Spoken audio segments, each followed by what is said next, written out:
Welcome back. Important instructions for second PUC examination 2023.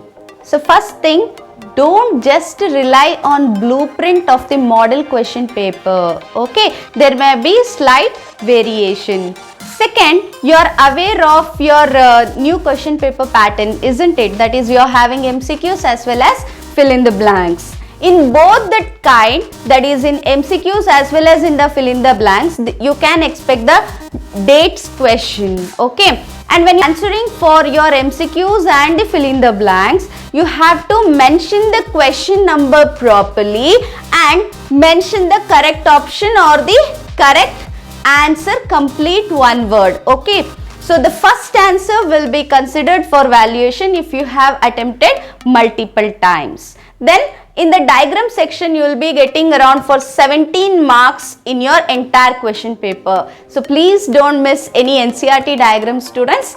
And in the schematic representation, it will come for your skill based questions. Okay, so probably you won't be getting the schematic representation of malaria or the plasmodium. Okay, so you can avoid that question. And when you are writing the schematic representation for your 1 gene inheritance, 2 gene inheritance, incomplete dominance, or for the monohybrid cross and the dihybrid cross, you are supposed to write the Punnett square properly. So see through that. If they have asked the explanation, you can write it, but your Punnett square should be proper. I hope this video is helpful for you, students. Those who have not yet subscribed my channel Bioshastri, please subscribe it.